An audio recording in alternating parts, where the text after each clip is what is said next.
Muy buenos días, hoy sabadito 10 de enero del 2015, mi nombre es Edgar Salazar y me da un gusto, un placer, un privilegio, me lleno de gozo y de alegría poder llegar hasta su casa, hasta, ahora sí como dice aquel comercial, en su casa, en la oficina, tenga usted principios de verdad que transforman su vida. Delfis López de Salazar, es un gusto poder estar aquí nuevamente, como dice Edgar. En verdad nos llena de alegría poder compartir estas buenas nuevas y estos principios de verdad que en verdad transforman nuestra vida. Hoy tenemos un tema hermoso, fabuloso, extraordinario. Mira que el Señor me ha traído tan enamorado todas estas, bueno, muchos días más atrás, ¿no? Pero es un tema que me encantó mucho y vamos a hablar pues de las bodas del Cordero de Dios. O sea, ¿a quién no nos gustan las bodas, no? Sí, en diciembre tuvimos 2 bodas ahí en la iglesia, bueno, fueron 3, a la cual asistimos a 2, y realmente toda la preparación y ver a los novios tan contentos, y realmente es algo esplendoroso, maravilloso, ¿no? Ver dos personas que se aman. Bueno, pues es padrísimo la boda, llegas a la boda, quieres ver a la novia, quieres ver al novio, quieres gritarles beso, beso, pero hay una boda tan hermosa que es la boda del Cordero, y vamos a leer, Delfi, rápidamente Apocalipsis 19, capítulo 19, versículos 6 al 10. Anótelo usted, por favor, vaya, busque una libreta y anote ese versículo, capítulo de Apocalipsis, número 19, versículos 6 al 10, dice: Oí entonces, esto lo dice Juan, que tuvo una revelación, oí entonces voces como el ruido de mucha gente, como el sonido de una catarata o como el retumbar de los truenos, que decían: alabado sea Dios, porque reina el Señor, nuestro Dios todopoderoso. Alegrémonos, seamos felices y alabémoslo, porque ha llegado el momento de las bodas del Cordero. Su novia ya está lista, ha recibido lino fino y resplandeciente para vestirse. El lino fino representa las acciones justas del pueblo santo. Entonces el ángel me dijo: escribe esto: afortunados los que fueron invitados a las bodas del Cordero. Luego me dijo: estas son las verdades palabras de Dios. Amén. Y así es, esto es palabra de Dios. Y en esta parte, Delfis, pues estamos empezando con el final del proceso de las bodas. Ahora sí que hoy estamos empezando con el final para ir al principio, valga la redundancia. Pero esta parte habla de la culminación de la historia humana. Ahí es donde acaba la historia humana, donde va a venir un juicio, el juicio de Dios a los impíos, a los que no creyeron en Jesús como su Salvador, como su Mesías, en Jesús de Nazaret. Y viene la celebración de las bodas del Cordero de Dios y de su esposa, la iglesia. Y la iglesia está formada por los que han creído, por los que fueron justificados por Cristo y han creído en Jesús como su Salvador, sin importar si eres judío o gentil, es decir, no importa qué nacionalidad tengas. ¿Por qué? Porque cuando tú has creído que Jesús es tu Señor, en ese momento el Padre te adopta como hijo y eres injertado en el olivo y eres espiritualmente o por fe descendiente de Abraham. Entonces no importa si naciste en China, en México, en Australia, en el momento en que le entregas tu vida a Cristo, en ese momento formas parte de la familia de Dios y eres parte de la iglesia, eres la novia, la esposa, dice aquí, y su esposa, la iglesia. Y luego dice lino fino, y ahí recalca que es la pureza que envuelve a la esposa, y va en contraste con la impureza de las obras del pecado. En el capítulo 17 de Apocalipsis, capítulo 17 del 4 al 5, pues habla de la gran ramera y menciona cómo está ella vestida de esa impureza, ¿no? Del pecado. Es ese contraste, aquella santidad por la cual Dios nos envuelve, y ese vestido de lino fino que tiene la novia o la esposa, que los que han sido apartados para Dios, pues están hechos por obras de justicia que no son hechas religiosamente. No es una obra de justicia que el creyente la haga para alcanzar un mérito, sino que son obras de justicia que reflejan la obra de Cristo en la vida de quienes han creído, en la vida de quienes le han entregado su corazón, en la vida de quienes han alcanzado la salvación. Y vamos a hablar en este programa de Elfis, así brevemente, de la costumbre judía de las bodas. ¿Por qué? Porque recordemos que estamos hablando del Dios de Israel, un Dios que es de un pueblo judío y que tiene tradiciones judías. Y vamos a descubrir estas bodas del Cordero, pues cómo se aplica en mi vida, o sea, ¿qué tiene que ver con nosotros? Y qué padre lo que dices, ¿no? Que por esto somos hijos de Abraham, y me recuerda esa canción de niños. Padre Abraham tenía muchos hijos, ¿sí? Pero qué padre, y gloria a Dios que Dios nos hace sus hijos a través de la sangre de Jesucristo.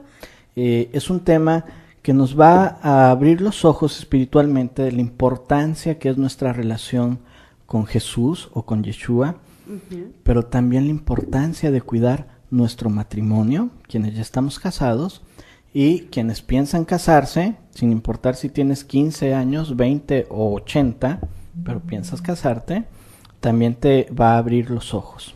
Y bueno, hablábamos de la boda, ¿no? La boda del Cordero.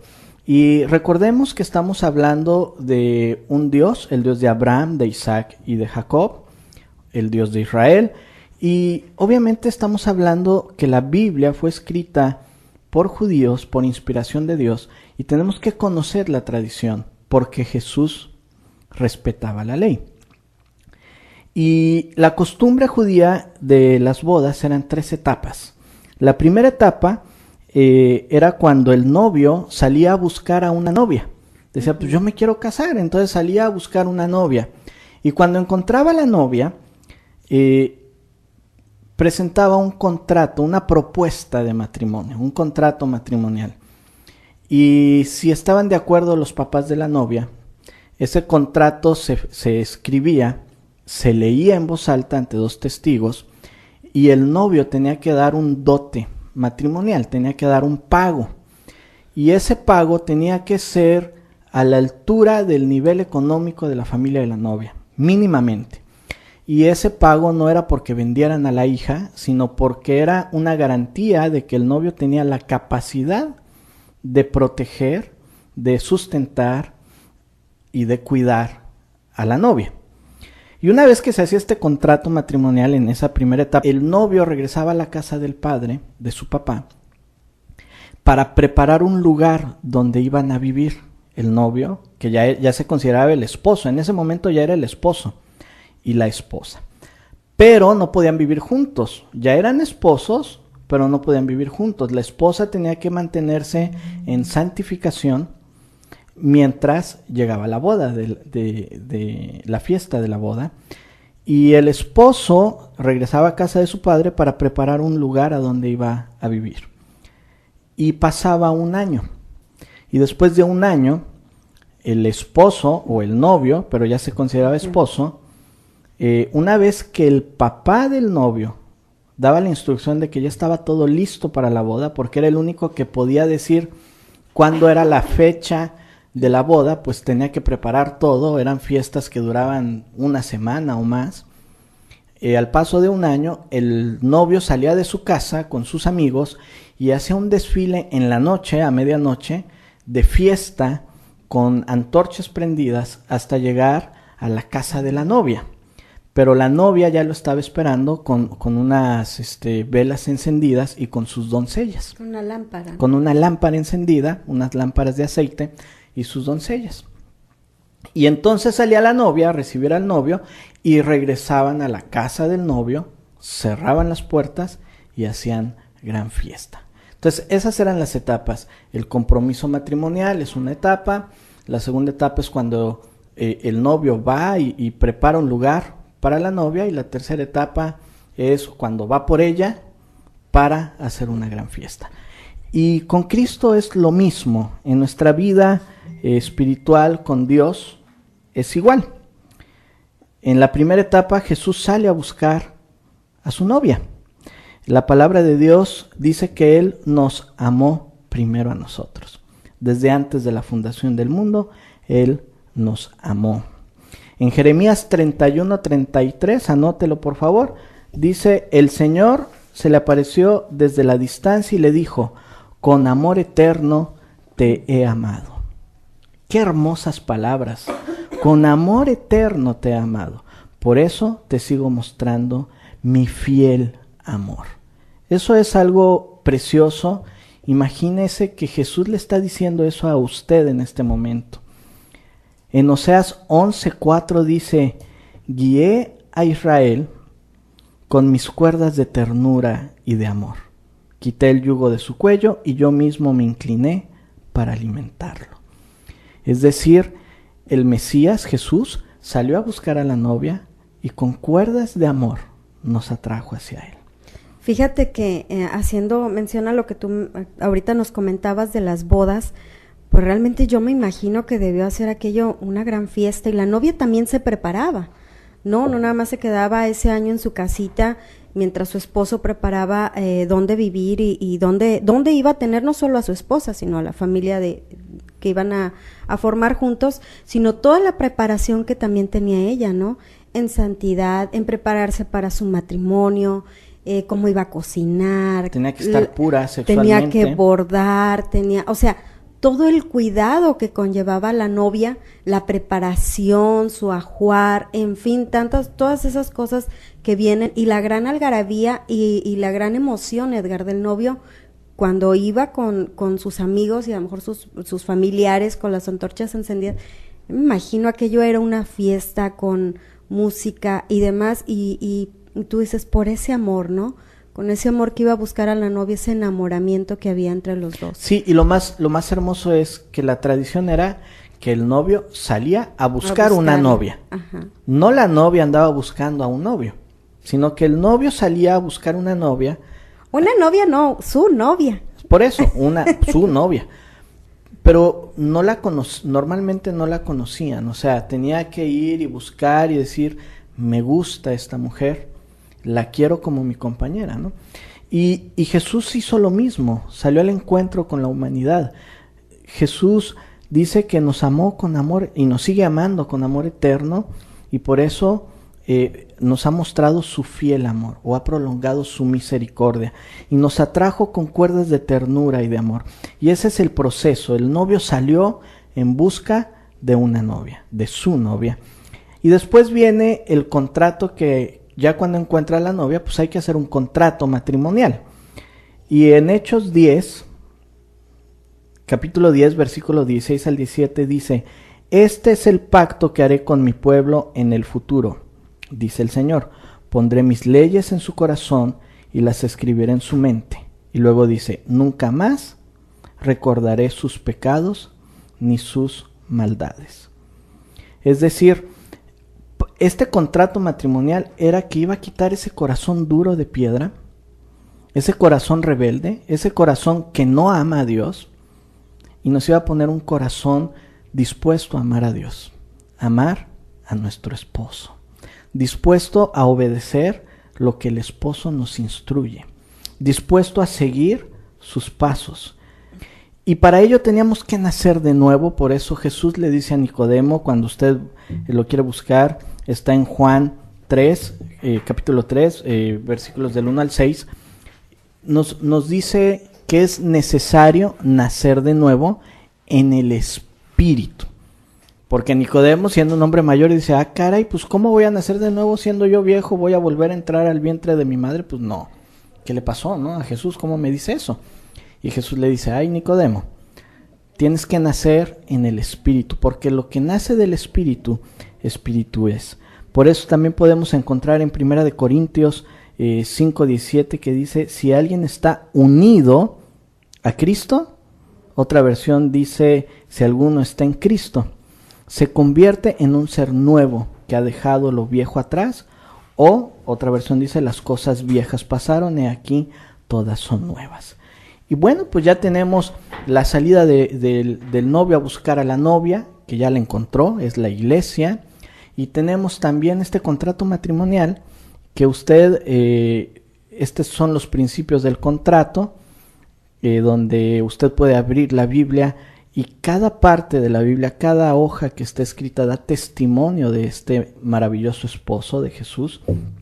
Pero luego sigue el dote matrimonial. El novio tenía que pagar un alto precio o un precio de acuerdo al estatus de la familia. tenía que pagar para garantizar el bienestar de la novia. Pues sí, efectivamente, Jesús cumplió también en eso. Y él pagó un alto precio por la novia. Vamos rápidamente a Primera de Pedro, capítulo 1, versículo del 18 al 23. Brevemente dice: Dios los rescató a ustedes de la vida sin sentido que llevaban antes. La vida sin sentido que llevaban antes. Así vivían sus antepasados y ellos les enseñaron a ustedes a vivir de la misma manera. Pero ustedes saben muy bien que el precio de su libertad no fue pagado con algo pasajero como el dinero, sino con la sangre preciosa de Cristo, quien es como un cordero perfecto sin mancha. Cristo es el Cordero de Dios, perfecto, sin mancha. Cristo fue escogido, sigue diciendo la Escritura, antes del que el mundo fuera creado, pero se dio a conocer para beneficio de ustedes en los últimos tiempos. Por medio de Cristo, ustedes son fieles a Dios, quien resucitó a Cristo de entre los muertos y le dio honor. Por eso han puesto su fe y su esperanza en Dios. Y en Filipenses 2, dice, 2 del 6 al 11, dice, Cristo, fíjate, esto está hermoso, a mí me encanta. Y dice, Cristo, quien siendo por naturaleza Dios, no consideró ser igual a Dios como algo a que aferrarse. Por el contrario, se rebajó voluntariamente, tomando la naturaleza de siervo y haciéndose semejante a los seres humanos. Y al manifestarse como hombre, se humilló a sí mismo y se hizo obediente hasta la muerte y muerte de cruz. Por eso Dios lo exaltó hasta lo sumo y le otorgó el nombre que es sobre todo nombre, para que ante él, ante el nombre de Jesús, se doble toda rodilla en el cielo y en la tierra y debajo de la tierra, y toda lengua confiese que Jesucristo es el Señor, para gloria de Dios Padre. ¡Wow! ¡Qué hermoso! Ese es el amor de Jesús por su novia. Ese es el precio que pagó. Pagó un precio muy alto. Pagó un dote muy alto por su novia. Por usted, sí, usted que me escucha, por mí, por ese amor de Dios hacia nosotros. Dio su vida. Dice que se rebajó a lo sumo, que dejó el trono, dejó su lugar, ese lugar de poder, ese lugar de Dios Todopoderoso, lo dejó para hacerse siervo y a tomar forma de hombre para ir a esa cruz y pagar el precio para rescatar a la novia, para salvación y restauración de la novia. Y definitivamente, Edgar, solamente él podía pagar ese precio, porque era un precio muy alto, el cual nadie lo podía pagar. Entonces, definitivamente, por más que podamos hacer, por más que nos podamos esforzar, no podemos pagar ese precio tan alto. Efectivamente. Y ahora, bueno, ya buscó a la novia, la encontró, ya hizo un contrato, un pacto, ¿verdad? Y ya pagó un precio, pero ahora ¿qué seguía? Seguía a regresar a casa de su padre para preparar un lugar para la novia. Y esa parte me emociona tanto y me pone así que la piel de chinito, porque eso fue lo que Jesús hizo. Pagó el precio y después de haber pagado el precio y haber resucitado, le dice a sus discípulos, déjenme ir, porque tengo que ir a la casa de mi padre, donde hay muchas moradas, pero yo voy a preparar un lugar para ustedes. Yo voy a preparar ese lugar a donde quiero habitar con mi amada esposa. O sea, es hermoso, es algo maravilloso. Juan 14:1 dice, no se angustien, confíen en Dios y confíen también en mí. Esto lo dice Jesús. En el hogar de mi Padre hay muchas viviendas. Si no fuera así, ya se los habría dicho a ustedes. Voy a prepararles un lugar y vendré para llevármelos conmigo. Así ustedes estarán donde yo esté. Qué hermosa promesa, ¿no? Y la tradición era que el novio regresaba a casa de su padre a preparar el lugar a donde iba a vivir con su esposa. Y tenía que pasar un año. Con su amada esposa. Con su amada esposa. Y tenía que pasar un año de preparación mientras preparaba la casa, ese hogar tan precioso que el novio prepara con tanto amor y tanto cariño para habitarlo con su amada esposa. Y tiene que pasar un año de acuerdo a la tradición. Y finalmente, pues así sucede. El novio tiene que esperar ese año.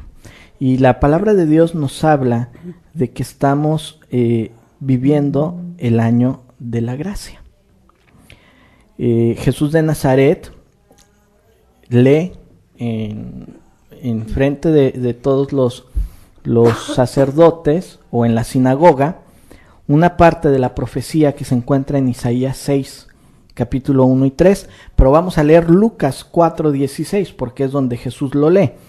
Y se para delante de todos Jesús y dice, en Lucas 4:16 dice, vino a Nazaret, ¿quién? Jesús de Nazaret, o Yeshua.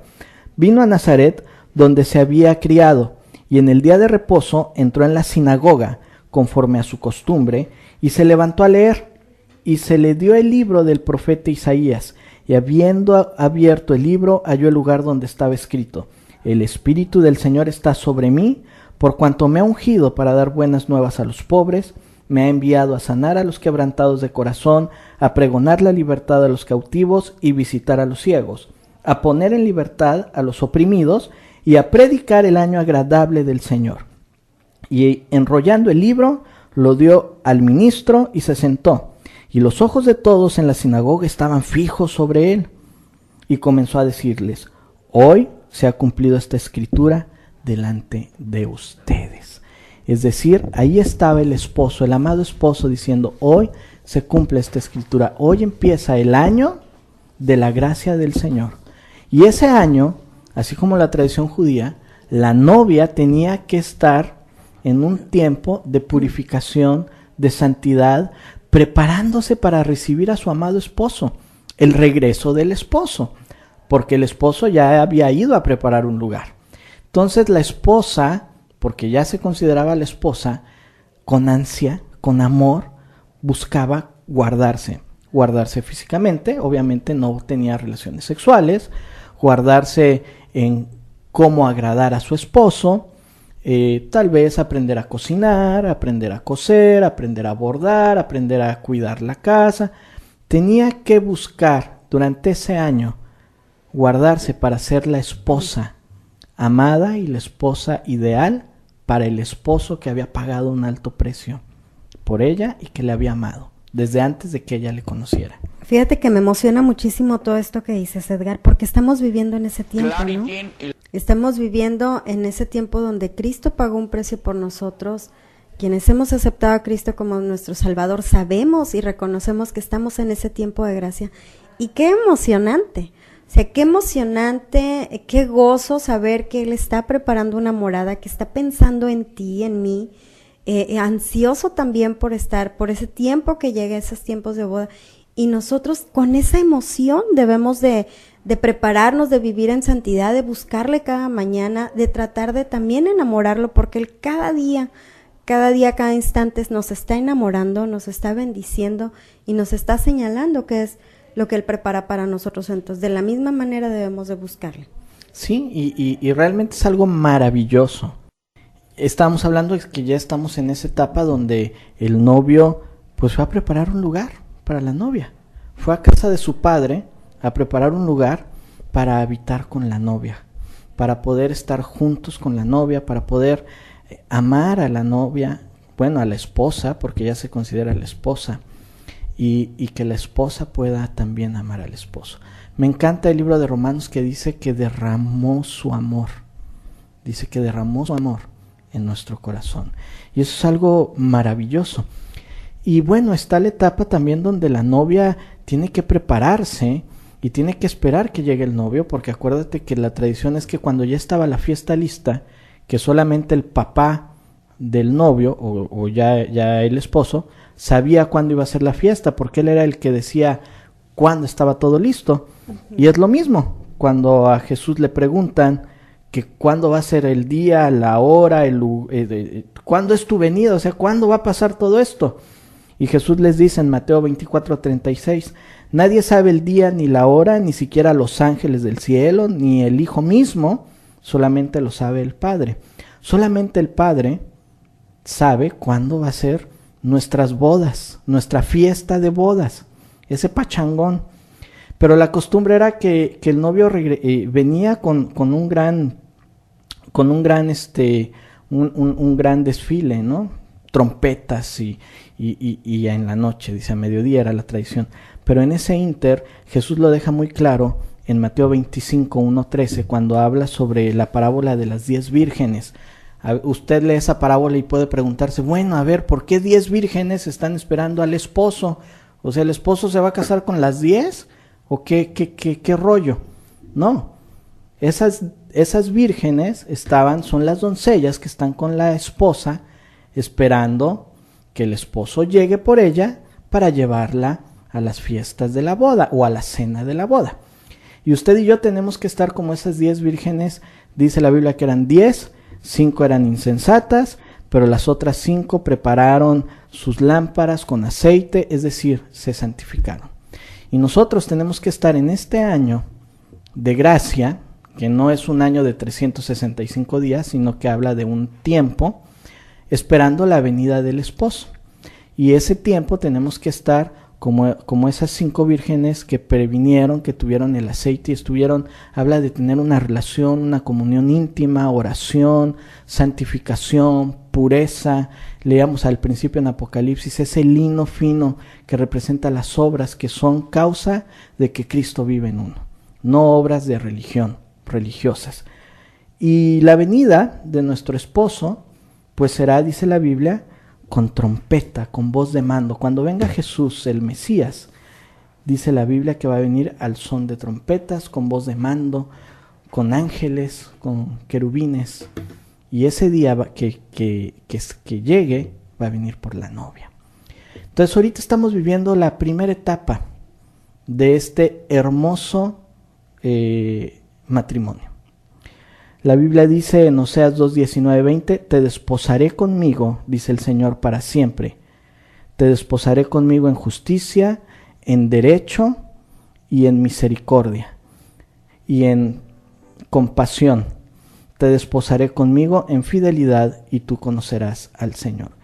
Esto lo está diciendo Jesucristo en el libro de Oseas 2:19-20. El Señor nos va a desposar, que ya lo hizo. Ya hizo ese contrato de desposamiento. Y dice, ¿cómo? Como un voto matrimonial, Dios promete una relación caracterizada por su permanencia.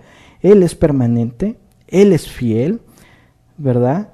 Él nos va a dar, dice que nos da un trato justo, con un amor perseverante, un amor eterno, con ternura, con seguridad y una constante revelación de sí mismo en nuestras vidas.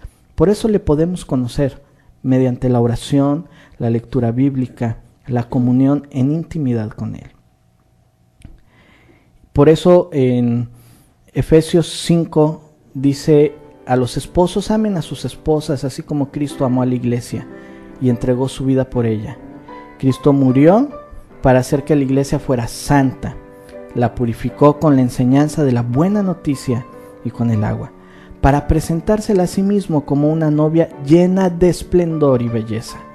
Cristo murió, es decir, pagó ese precio, ese dote matrimonial, para que la iglesia fuera pura, sin mancha, ni arruga, ni nada semejante. Pero sabes, ciertamente hay una parte en la Biblia donde dice almas adúlteras. Ponte a pensar en el esposo que pagó el precio, que vino y nos buscó, que pagó un precio por nosotros, que hizo ese compromiso matrimonial, ese contrato matrimonial, que lo dio todo por su amada novia, por su esposa, y que preparó un lugar para su esposa. Pero la Biblia dice, oh almas adúlteras. ¿Y cómo somos adúlteros? Cuando hacemos lo contrario a Dios, cuando ponemos otras cosas en primer lugar en vez de poner a Dios en primer lugar en la vida, cuando hacemos ídolos e imágenes a los cuales les damos nuestro amor en vez de dárselo a Jesucristo. Cuando nuestra confianza está en ese ídolo, en esa imagen, en ese amuleto, en ese familiar, en vez de que esté en nuestro amado esposo. La Biblia dice, en aquel día ya no me llamarás mi Señor, sino me dirás esposo mío. La Biblia dice, yo recuerdo el fiel amor que me demostrabas cuando eras joven, el cariño que sentías por mí cuando eras mi esposa. ¿Qué vieron de malo en mí sus antepasados para que se alejaran de mí? ¿Qué es lo que viste de malo en Dios? ¿Qué es lo que viste malo en Jesús para no entregar tu vida? Para no amarle. Amado Padre Celestial, esta mañana entregamos nuestro corazón, nuestra vida a ti, reconociendo este pacto de amor que has hecho, tu entrega, tu sacrificio por amor a nosotros. No queremos ser más almas adúlteras, no queremos tirar a la basura lo que tú has bendecido. Queremos ser una esposa consagrada a ti, que podamos vestirnos de ese lino fino para agradarte y estar esperando tu venida para ir a la cena matrimonial, a esa boda, a esas fiestas tan hermosas. Y si tú que me escuchas perdiste tu relación con Dios, hoy es el tiempo que la recuperes. En el nombre de Jesús. Amén. Amén. Y si usted quiere asistir a esas bodas, si usted realmente quiere entregarle su vida a Jesucristo y que Él sea su esposo, su amado esposo, por favor comuníquese con nosotros al teléfono 612-118-2330. Estamos con los brazos abiertos para atenderle, para apapacharle, y no deje de llamarnos por favor o enviarnos un mensajito de WhatsApp al mismo número. Así es, y bueno, nuestro número es el 612-118-2330. Gracias por escuchar Principios de Verdad. Dios le bendiga. Enamórese de su esposo, su amado esposo espiritual. Enamórese de Jesús. Nada. Bueno, pues se acaba el tiempo, amada esposa mía. Pues muchísimas gracias, esperamos escucharnos la próxima semana. Dios le bendice. Así es, gracias a Dali Higuera en los controles técnicos. Se puede poner en contacto con nosotros durante toda la semana al 612-118-2330, a principiosdeverdad@hotmail.com, a Principios de Verdad en Facebook. Y bueno, mi nombre es Edgar Salazar. Dios les bendiga.